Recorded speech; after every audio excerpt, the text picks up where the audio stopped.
right, so welcome everybody to the second last day of the Ithaca workshop. We begin with our second invited talk given by Marco Maggesi from the University of Firenze. Marco will talk about categories and bicategories in univalent foundations. So Marco, please go. Thank you. Thank you for giving me the opportunity to be here for this meeting. It was a very pleasant opportunity to meet people, and also even if I'm from near university, this is my first time at the Department of Mathematics of Computer Science here, and so I'm very happy to have this opportunity. And this is a joint work with a bunch of people: Benedict Harens, Dan Frumin, Niccolò Veltri, and Niels van der Weyde. Was an effort both from the theoretical side and also the implementation side, because this is about doing category theory in univalent foundation. Personally, I didn't participate in the development of category theory. I worked only on the part related to bicategories. But anyway, many phenomena that I will speak about this talk are equally interesting in categories and bicategories. So I will speak of both in some sense. And so the plan is roughly this one. First of all, we will speak about categories, one categories also in a univalent foundation, and this is related to this work of Harens, Kapulkin, and Schulman about the univalent categories. And so what is interesting here is that you are doing category theory in a different foundation of mathematics, which is not the classical one, set theory. And so the thing that you want to do is devise the right notion of category in these settings and compare with the classical one and so on and so forth. And as we will see, we come up with a notion of univalence for categories, so univalent categories. And it turns out that proving that a category is univalent can be a difficult task. It is often a difficult task. This is somehow expected, because what you do when you do univalent foundation is doing something in intentional mathematics. So objects carry more information in some sense. They are richer, we could say. And so it is also, you can expect that you have more work to do even for redoing things that mimic the classical constructions in classical mathematics. And that's why there is let's call it a device, which are displayed one categories, which help to construct univalent categories. It's a problem of having a pattern for doing what you do in the classical mathematics in the univalent foundation. And then I will speak about bicategories and something which is specific to bicategories, but many things are actually the generalization of what to do in one categories. So some motivations, perhaps we don't need a lot of motivation for doing this. But anyway, Of course, there is the general goal of developing mathematics in the univalent foundation, which can be interesting for many things. But perhaps we have more specific motivations. And so one is still general motivation is study categories with structure. If you do study set with structure, you do category theory. And if you want to study categories with structure, you need something more like Bicategories. But in particular, we had two main things that pushed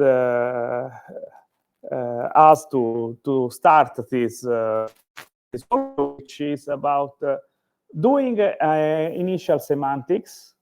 We already used in the past the computer for certify some of our theorems in initial semantics. So I think you know perfectly what initial semantics is, but if you don't know, first, it's not important because I'm not going to speak about initial semantics.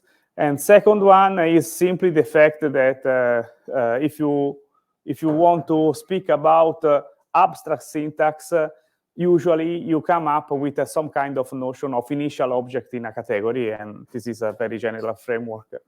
And we did some work on using categorical structures for doing formalizing initial semantics for high-ordered languages, and the prototype is lambda calculus. And we happily used several systems, Coq with UniMath, HLite. But if you want but most of this work has been done for untyped syntax. And if you want to work with typed syntax, one thing that you may want to use is categories, and so you end up with initiality in a bicategory, and that's one of our motivation. And another thing is have a tool for studying higher inductive types, at least one level of higher inductive types. This is the right context for studying these kind of things. Actually, they are very, very related. So it is more or less the same goal seen from two different settings, two different perspectives. OK. So let's start with the case of one categories.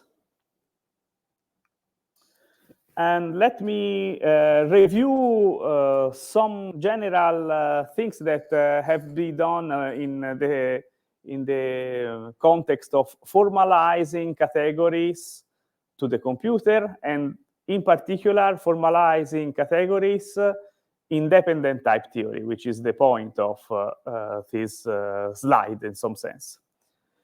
A very classical approach, I think, used already in the early 90s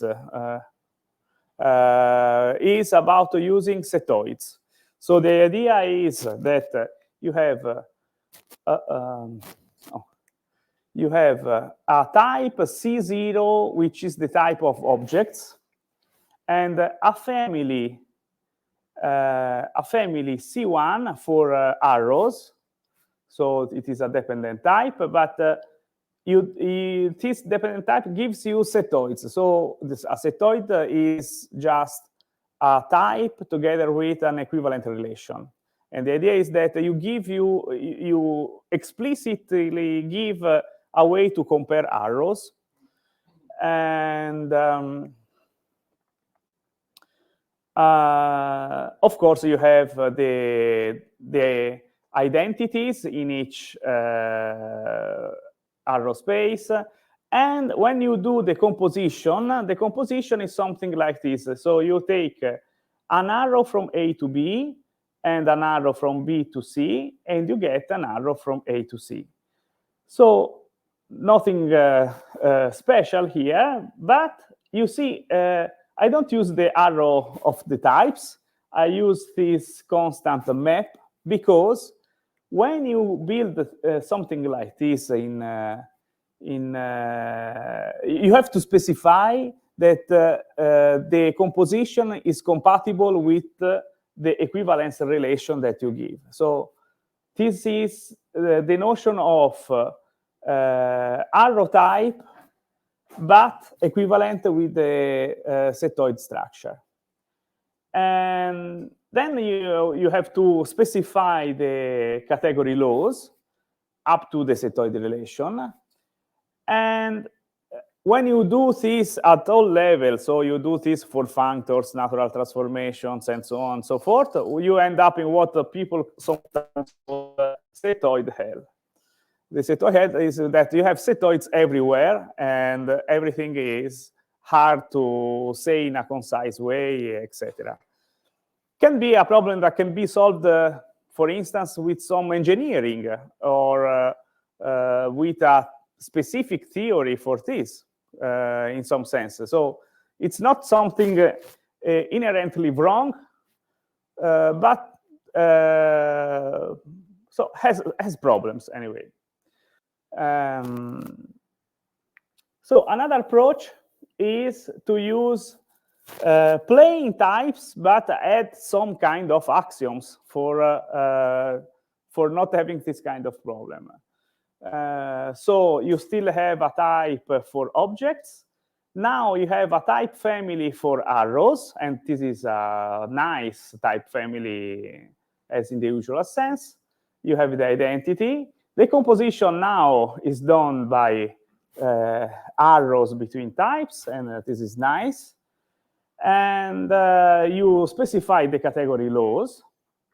However, if you use the identity type to give the equation that you need for the category laws, the problem is that the identity types can be inhabited by more than one proof for the same equation. And so you end up with something which is like a bicategory. It's not a true category in some sense. Can work for some specific task. You can even modify your type theory. For instance, you can add the uniqueness identity principle, which collapse the identity type. And so it's something that, again, it's something that you can do. It's not wrong per se, but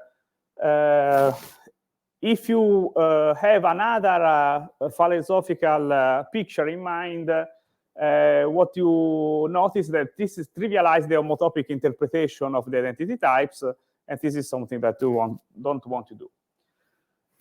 So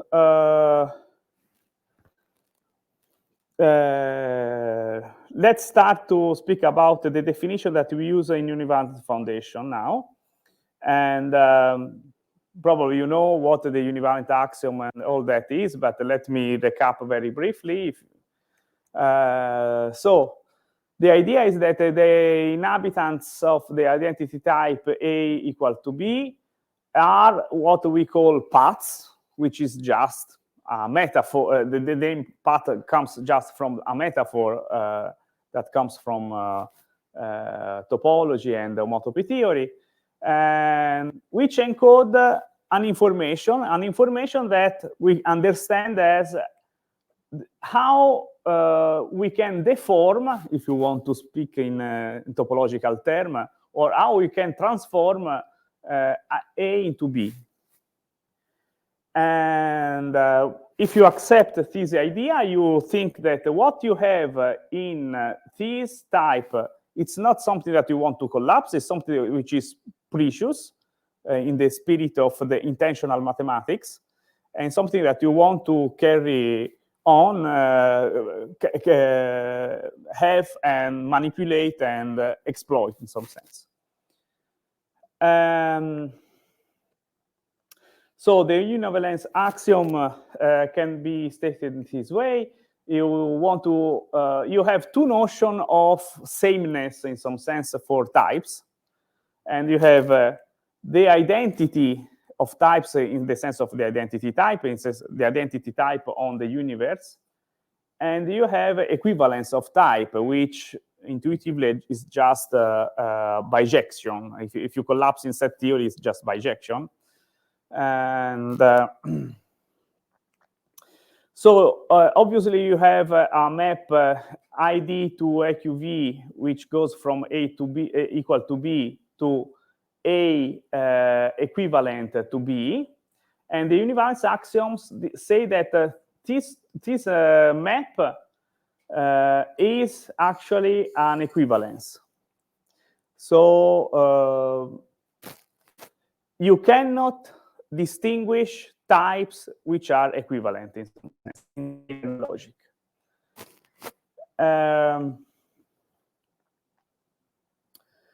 So this is the general spirit of univalent foundation. And when we come to category theory, what you can say that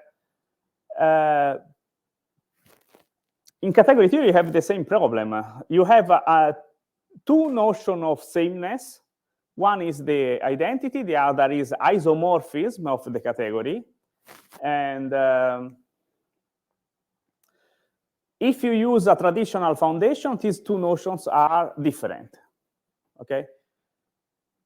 And the idea is to give a definition in a univalent foundation that makes these two notions coincide. So we can say that the univalent axioms makes types behave categorically, as I said, in the sense that you cannot distinguish types which are isomorphism. In the case of types, the isomorphism is equivalence. You cannot distinguish types which are equivalent. And the univalent categories are defined in a way that they behave categorically. So you cannot distinguish objects which are isomorphic. So this is the definition.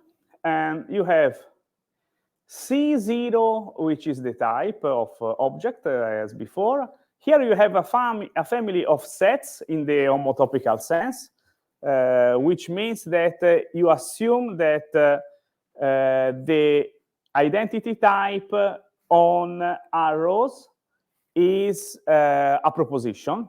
So you don't have two different ways to prove the same identity of arrows. And in some sense, this is made to make sure that we are speaking of the classical definition of category. It would be interesting to drop this hypothesis and use general types.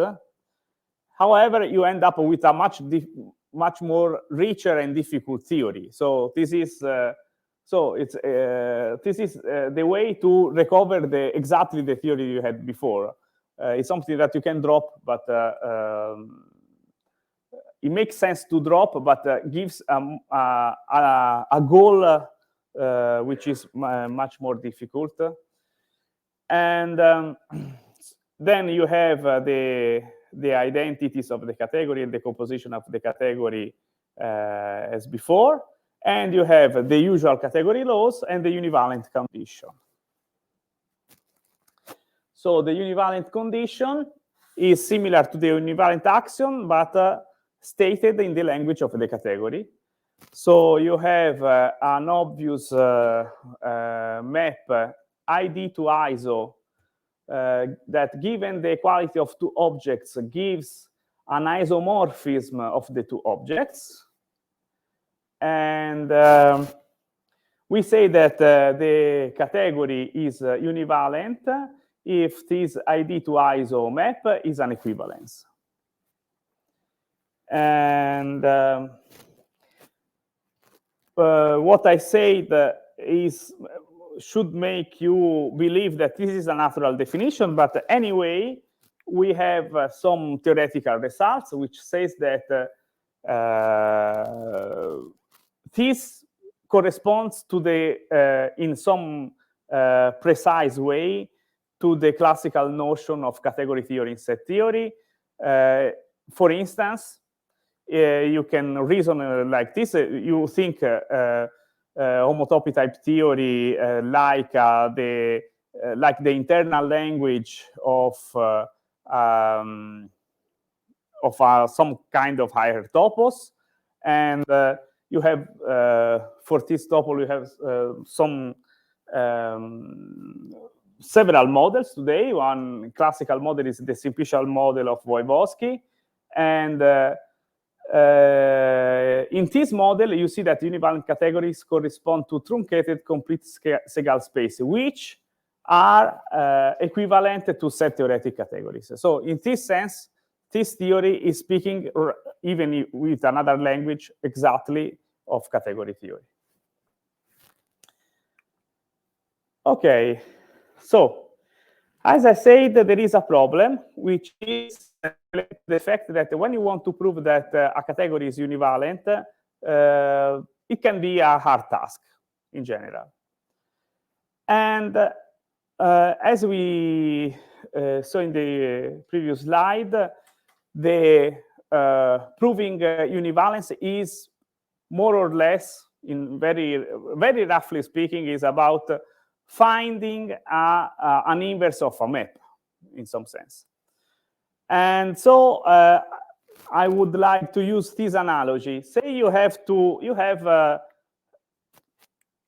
map F from A to B. Think F as our AD to ISO, for instance. And you have to find an inverse of this map. So perhaps if this F is very complicated, find the inverse can be very hard. But sometimes this F can be decomposed in a sequence of applications, F1, F2, etc., where each intermediate step is simple and the inverse is easy to find. So the idea is, whenever it's possible, to split your transformation in simple transformations that are easy to invert, and then in this way compute the inverse. And this is exactly what we do, even if the language makes this a little bit obscure, but the idea is this one. So to make an example, let's say that you want to construct the univalent category of monoids. So actually you have that monoids form a category, and this category is univalent. But you can easily define the category, then you have to prove that it is univalent. It's not too difficult in the case of monoid, but anyway, we are looking to the general picture. So there is an approach which consists in define monoids, define morphism between monoids, prove that they form a category, then prove that this category is univalent. And there is a second, and this can be difficult when you arrive at the end that you have to prove that your object is univalent. The second approach is about reasoning at the category level. So you don't build single objects and see what property they get when they are together, but you speak about the categories since the beginning. So you start with the category of sets, which is already univalent. And at each step, you add a small piece, and you look that it is still univalent because the previous step is univalent. So for instance, you add points. You add points because you want the identity of the monoid. So starting from sets, you go to pointed sets. And since sets are already univalent, it's easy to prove that pointed sets form a univalent category. Then you add a binary operation for the product.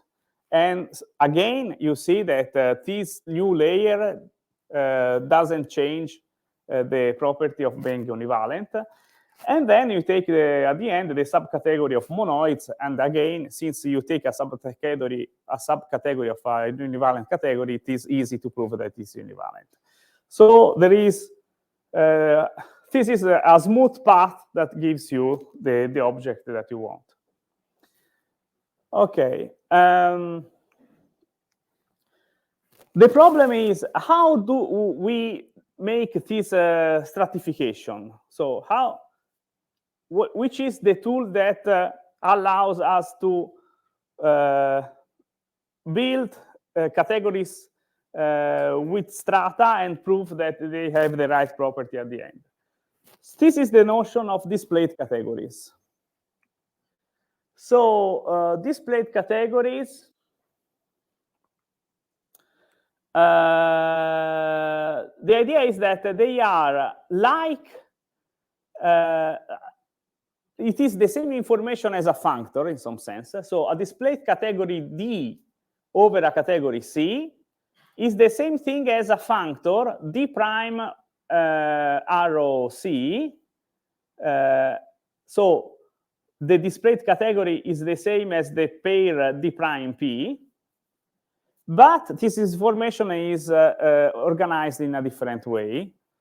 And this perhaps makes the notion less interesting to your eyes, but you know, when you are doing formal intentional mathematics, definitions are important. If you work with a definition or another definition, it's not the same thing. This is, in some sense, the right way to organize this knowledge when you do this kind of operations. So in theory, it's the same as a functor. In practice, it is more useful in this context. And this is a very rough picture. Sorry, I'm not very, I don't do very nice picture, actually. But so imagine that you have a category C. And so here you have a lot of, in general, you have a lot of objects and arrows, but I draw just 2 objects and 1 arrow just to reason about. And what is the displayed structure? The displayed structure are, in this case, a family of types of displayed objects, which are indicated in this case by the 2 triangles. So every object has a type of displayed object on top, over it. And so, for instance, the A prime here is something that I call a displayed object over A, and B prime here is a displayed object over B. And moreover, you have a family of displayed arrows. So given the 2 displayed object A prime, B prime, and the arrow here between the underlying object F, you have a type of arrow between the 2 displayed objects, which can be empty, of course, but say you have an arrow, it can be represented like this. And you say that F prime is a displayed arrow on F. And this is the data of displayed category. So when you have a displayed category, you can build what is called the total category. And the total category, it's so as I said, displayed category is not a category itself, but you can build this notion of total category, which is usually denoted with this integral. And you have a projection of the total category of the displayed category D to the base category C. And how it is done? It's very simple, of course. You have to,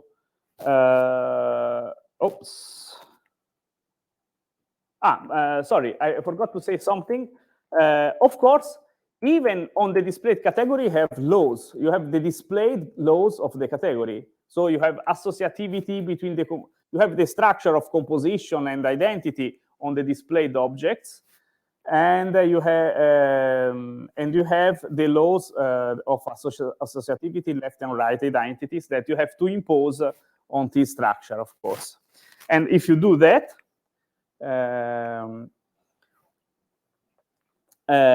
if you just take pairs of an object and a displayed object, and this is will be the objects of our total categories, and the pairs of an arrow and a displayed arrow over it, what you get is a category.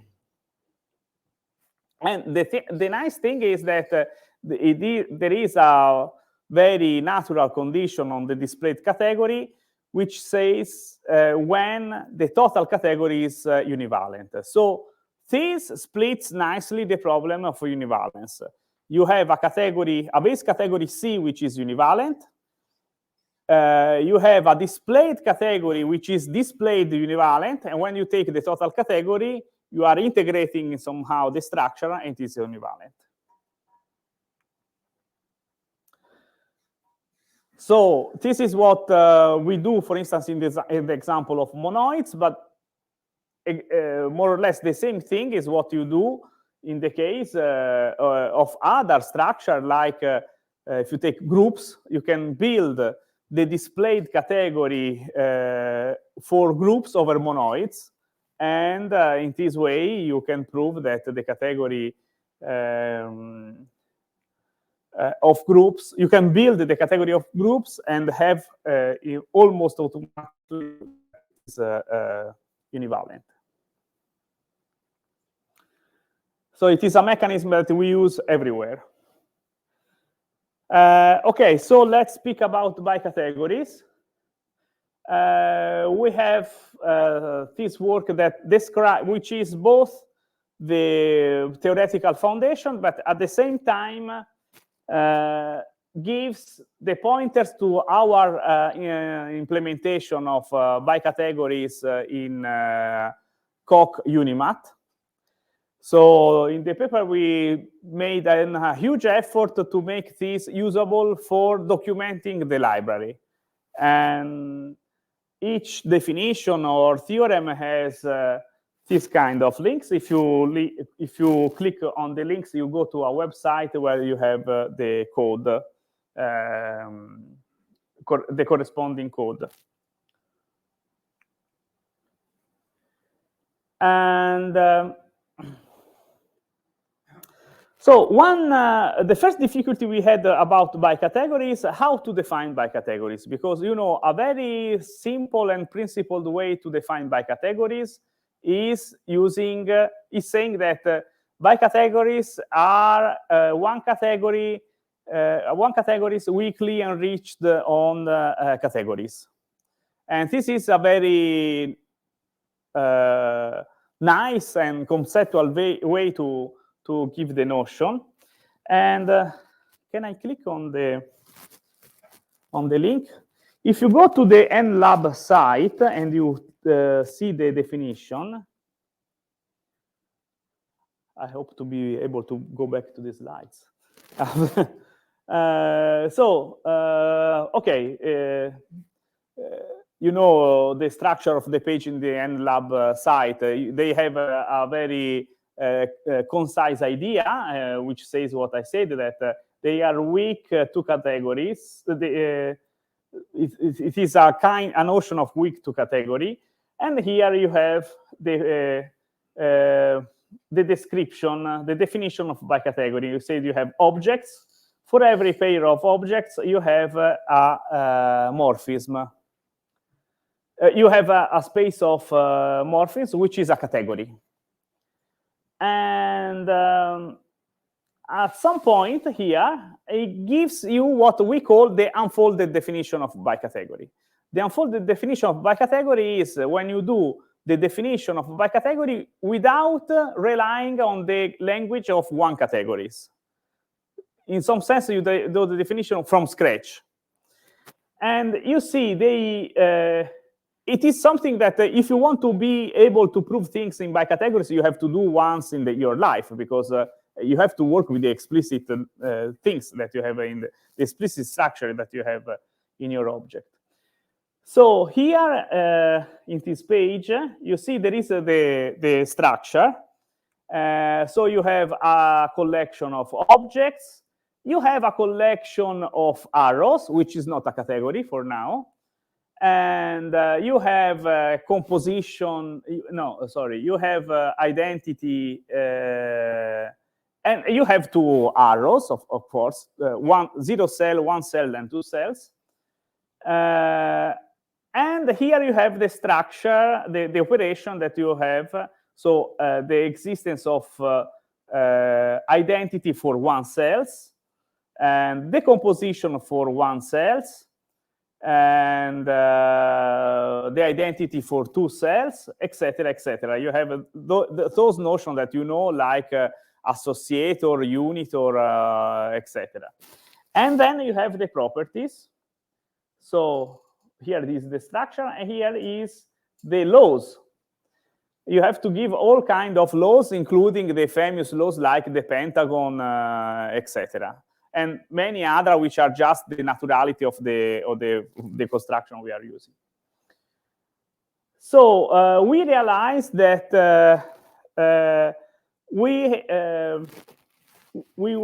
this was the right way to do the definition in the formal development. So even if it was possible, actually, there were already from another author present in the library a definition of bicategory using but we decided that it was not the right way to do this. And we used the unfolded definition. And this is somehow necessary because for many practical reasons. For instance, one thing is that you need to have this kind of data explicitly when you want to prove other theorems. But also, it is necessary because in this way, you can reuse the notation of one categories. It seems counterintuitive, but if you do it this way, you can start from the structure of one category, then add more structure, which is the structure without assuming the laws of the one categories, then add more structures using the same notation that you had before, and then gives the laws. And this way, you can integrate in a nice way the code for one categories and the code for two categories. So this gives a lot of work to do, of course, and for instance, one thing that we try to do is to prove the equivalence of the two definitions. Actually, in the previous page, there is something curious at the end. It is here it says it is quite possible that there are errors or omissions in this list, although they should be easy to correct, because of course it is a long list of properties and objects, etc. So if you look at our code, we can say that actually they made no mistake after all. But it's not so easy to prove the equivalence with every detail. And then you have to do some work for proving the so-called derived laws. For instance, one nice derived law is that the left unitor and the right unitor coincide on the one cells are the identity. So you start with the diagram on the top. You have the identity, one arrow on A composed with itself. And you can do two things: collapse the identity on the left with the left unitor, or collapse the identity on the right unitor. And so you have two ways to go to this arrow from A to A. And actually, you have that they are the same. But it's something that you have to prove. And one way to prove this is to do this in the context of monoidal categories, because your home space with the product form a monoidal category. And if you go to the work of Joyal and Strict about braided tensor products, there is a proof that involves at some point this diagram. And this statement is an easy consequence of the fact that this triangle commutes, where there is the question mark. And this triangle commutes because the rest of the diagram commutes. And the proof of everything, of the commutativity and the the corollary that left and right unitor are the same takes about half a page. And for us, just verifying this one, which is very easy in the sense that each square is some kind of naturality. You have just to give what you have to do, but it's not conceptually. When you have the picture, it's easy to do. This was the code to write this. So essentially, all this code is something that in the paper of Joyal Strict does not exist. Okay, they say it is easy, and check yourself. So you can imagine that this gives a lot of work to do. That's why we are 5 people to write this kind of this implementation. And okay, so let's try to finish in a few minutes now. When you want to do this is about giving the structure and the laws, but as for one categories, you have to give the definition of univalent bicategory. And the idea is more or less the same. The only thing that you have to care is that now the structure of bicategories is more complicated, and what you came up is this. You have a notion of local equivalence. So if you have 2 arrows F and G that are equal, you can have you can get you can see that they are isomorphic in the category of two cells. And local univalence says that consists in assuming that this is an equivalence of type.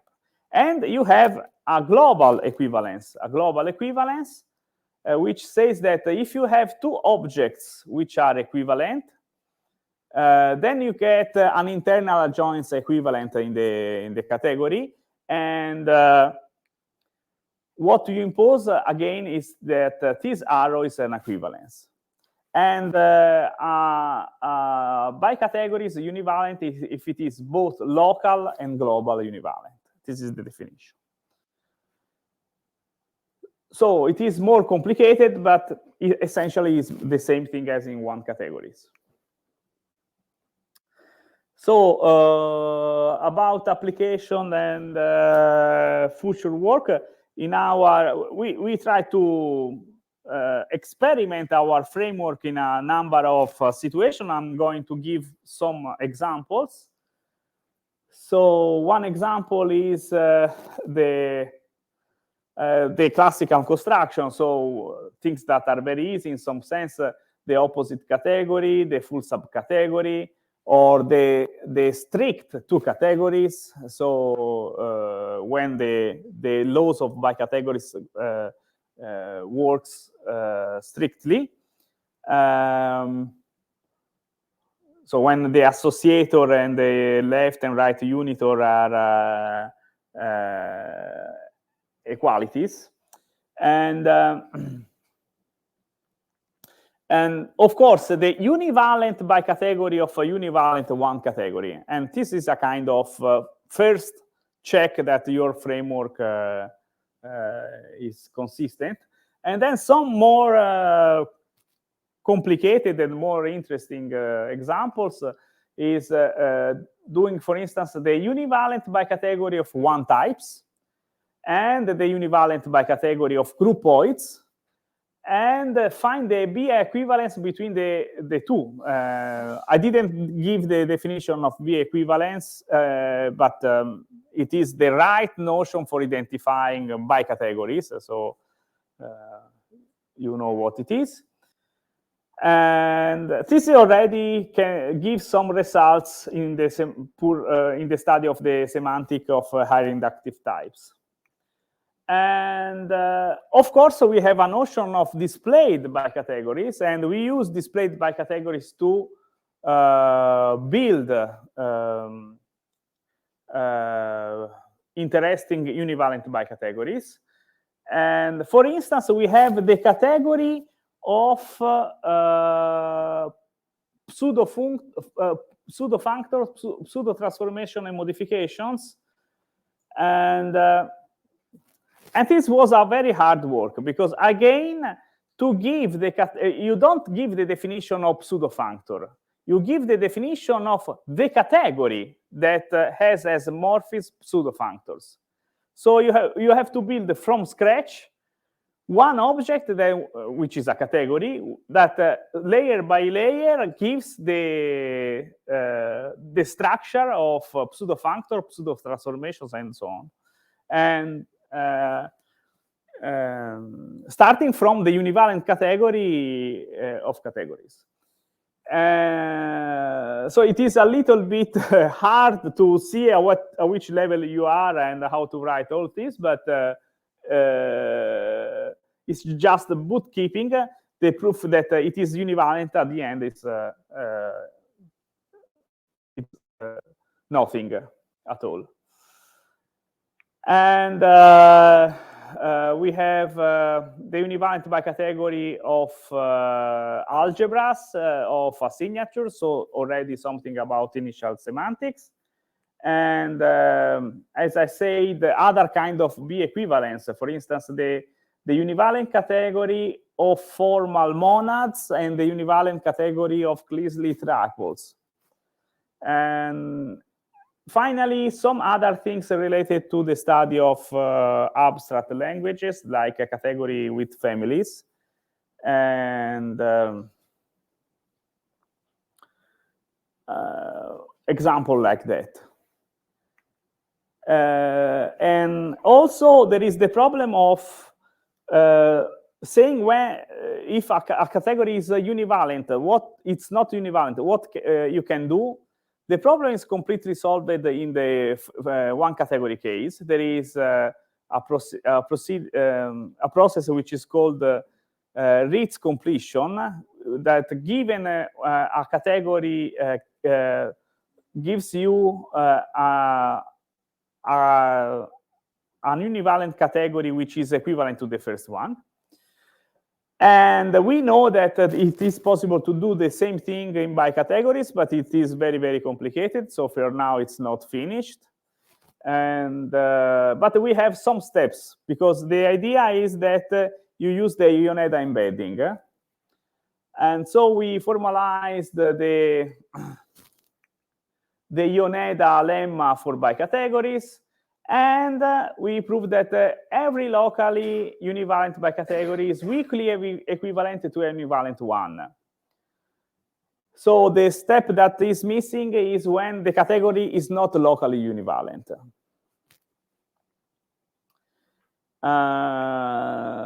So of course, there are many things that we can do starting from here. So finish the Ritz completion for bicategories is one. And prove the equivalence principle for bicategories. So proving that two bicategories are bi-equivalent if and only if they are equal. Study the semantic of either inductive types, as I said, and study other categorical structure. Okay, I finished. Thank you.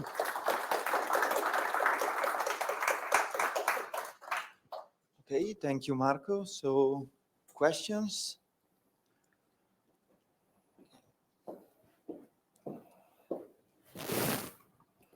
Thank you for the talk. So I have a comment and a question.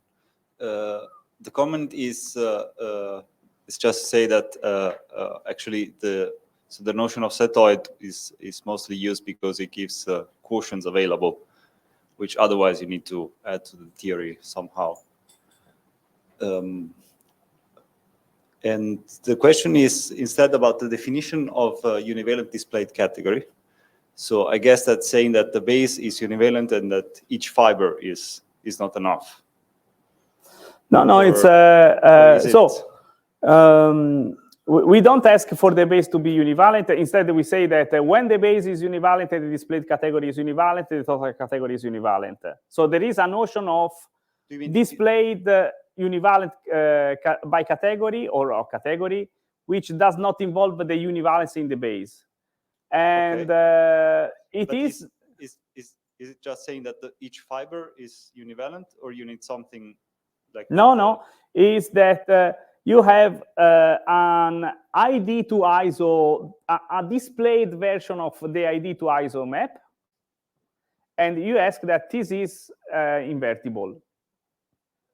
Okay, so for you consider each displayed arrow also? Yes.